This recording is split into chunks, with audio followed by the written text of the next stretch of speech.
যেটা হচ্ছে গতকালকে তাপমাত্রা অনেক জায়গায় আপনার 40-এর কাছাকাছি চলে এসেছে। এমনকি সর্বোচ্চ তাপমাত্রা গতকাল রেকর্ড হয়েছিল আপনার যশোরে 41 ডিগ্রি তাপমাত্রা। আমরা যখন 40-এর উপরে উঠে আমরা বলি সিভিয়ার হিট ওয়েভ, যা দুইটা ডিস্ট্রিক্টে দেখা গেছে, এবং সিরাজগঞ্জ এবং যশোর। এবং যে আমাদের যে পূর্বাভাস রয়েছে আজকের তাপমাত্রা হয়তো কালকের মতোই থাকবে অন অ্যান অ্যাভারেজে। ইতিমধ্যে রাজশাহীর তাপমাত্রা 37 কাছাকাছি চলে এসেছে, এমনকি ঢাকাতে 36-এর কাছাকাছি চলে এসেছে। আর সেক্ষেত্রে যেটা আগামীকাল পরশু তাপমাত্রা আগামীকাল একটু কমতে পারে।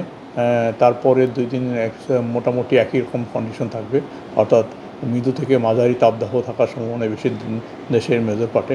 যেহেতু আপাতত 2-3 দিনে তেমন বৃষ্টির সম্ভাবনা নেই, যেটুকু সম্ভাবনা রয়েছে সিলেটের দিকে একটু সম্ভাবনা আছে, এটা 31 তারিখের দিকে। আর তাছাড়া দেশের বাকি অংশে তেমন বৃষ্টির সম্ভাবনা নেই, ড্রাই কন্ডিশন থাকবে। এবং এই ড্রাই কন্ডিশনটা আপাতত ধরেন এটা আরও এক্সটেনশন হতে পারে, অর্থাৎ আগামী 7-8 দিন এটা কন্টিনিউ করতে পারে। তারপরে যে হয়তো একটা বৃষ্টির সম্ভাবনা রয়েছে। যেটা হচ্ছে যে আমাদের বর্তমান যে অ্যানালাইসিস রয়েছে, এই ক্ষেত্রে অ্যানালাইসিস থেকে দেখা যাচ্ছে যে আপনার ঈদ যদি 31 বা 1 তারিখ যেদিনই হোক, দেশের মেজর পার্টে বৃষ্টির সম্ভাবনা নেই। তবে একটু সম্ভাবনা দেখা যাচ্ছে সিলেট অঞ্চলে বা সিলেট ময়মনসিংহ এই দিকে, তাও সম্ভাবনা খুব ক্ষীণ, অর্থাৎ 10% থেকে 20% হওয়ার সম্ভাবনা আছে। যদি বৃষ্টি হয় সেক্ষেত্রে হালকা বৃষ্টি হতে পারে, কিন্তু দেশের মেজর পার্টে তেমন বৃষ্টি হবে না। সেক্ষেত্রে যেটা তাপমাত্রাও থাকবে মোটামুটি এখন যে অবস্থা আছে এরকমই থাকবে, অর্থাৎ হচ্ছে 36 থেকে 37-38-এর ভিতরে, এবং সকালের দিকে তাপমাত্রা একটু কম থাকবে। সেক্ষেত্রে দুপুরের পর থেকে গরমের তীব্রতা বেশি থাকবে। না, এটা বেসিক্যালি হচ্ছে নর্মালি এপ্রিল তো আমার দেশে উষ্ণতম মাস, এবং দেখা যাচ্ছে প্রায় সময় দেখা যায় যে মার্চের মাঝামাঝি থেকে তাপমাত্রা বেড়ে যায়।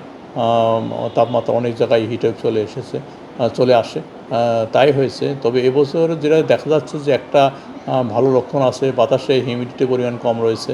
বাতাসে যদি হিউমিডিটি কম থাকে সেক্ষেত্রে তাপমাত্রা বেশি থাকলে ওই রকম সমস্যা হয় না। অর্থাৎ হয়তো যখন মানুষ যখন বের হয় ওই সময় গরম লাগবে, কিন্তু মানুষ যদি রুমের ভিতরে বা ঠান্ডা জায়গায় থাকে ওইভাবে গরম অনুভূত হবে না। যেহেতু হিউমিডিটি কম আছে, তাপমাত্রা যদিও বেশি, সেক্ষেত্রে ওই রকম অস্বস্তিকর থাকবে না, কারণ বাতাসে হিউমিডিটি কম আছে। আবার যদি হিউমিডিটি বেশি থাকতো সেক্ষেত্রে হয়তো তাপমাত্রা রাজশাহীতে 40 না, যদি 38 ডিগ্রি হতো, তো হিউমিডিটি যদি 80-90% হতো, সেক্ষেত্রে গরমের অনুভূতিটা অনেক বেশি থাকতো। যেহেতু বৃষ্টির সম্ভাবনা নেই, এই জন্য ঝড়ো হওয়ার সম্ভাবনা নেই। তবে লোকালাইজ যেটা আমি বললাম যে 31 বা 1 তারিখে যে সিলেটের দিকে সম্ভাবনা আছে, যখন যদি ওই এলাকায় যদি বৃষ্টি হয় তবে বৃষ্টির সাথে ঝড়ো হওয়ার সম্ভাবনা আছে। তবে দেশের মেজর পার্টে ওই রকম ঝড়ো হওয়ার সম্ভাবনা নেই।